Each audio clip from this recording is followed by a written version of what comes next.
রবি মৌসুমের শুরুতেই তীব্র সার সংকটে বিপর্যস্ত মেহেরপুরের কৃষকরা। ন্যায্য দামের সার না পেয়ে রোববার বেলা 11:30টার দিকে সদর উপজেলা কৃষি অফিসের সামনে বিক্ষোভ করেন সদর উপজেলার কুতুবপুর ইউনিয়নের কৃষকেরা। বিক্ষোভে অংশ নেওয়া কৃষকরা জানান, স্থানীয় বিএডিসি ডিলার লিমন ট্রেডার্স গত 3 মাস ধরে কৃষকদের সার দিচ্ছেন না। তাদের অভিযোগ, ডিলার পক্ষ সিন্ডিকেট করে চোরা পথে বেশি দামে সার বিক্রি করছে, ফলে প্রকৃত কৃষকরা ন্যায্য দামে সার পাচ্ছেন না এবং চরম ক্ষতির মুখে পড়েছেন তারা। এছাড়া রবি মৌসুমে সার না পেলে মাঠের ফসল উৎপাদন মারাত্মকভাবে ব্যাহত হবে। তিনি দ্রুত লিমন ট্রেডার্সের অনুমোদন বাতিল এবং সার সংকট নিরসনে কার্যকর উদ্যোগ নেওয়ার জন্য প্রশাসনের জরুরি হস্তক্ষেপ দাবি করেন।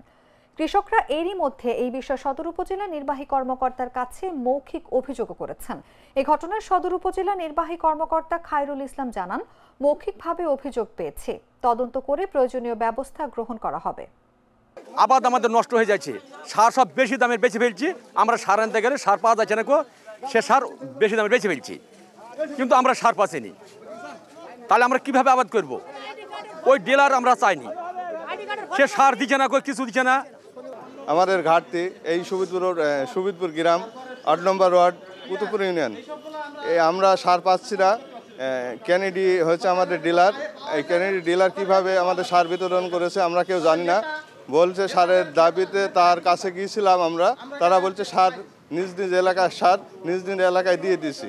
অথচ সার কিন্তু প্রতি মাসে বা একটা নির্দিষ্ট সময় যেভাবে সার আসে, প্রতি অবস্থাতে তাদের ওইখানে সার আসছে, গেলে বলে যে সার নেই, ঠিক আছে।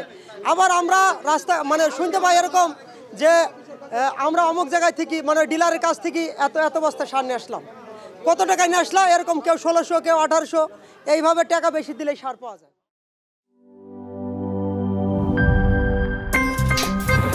আমার একটা স্মার্ট সিদ্ধান্তে 25% গ্যাসের খরচ কমেছে। ভাবছেন কিভাবে?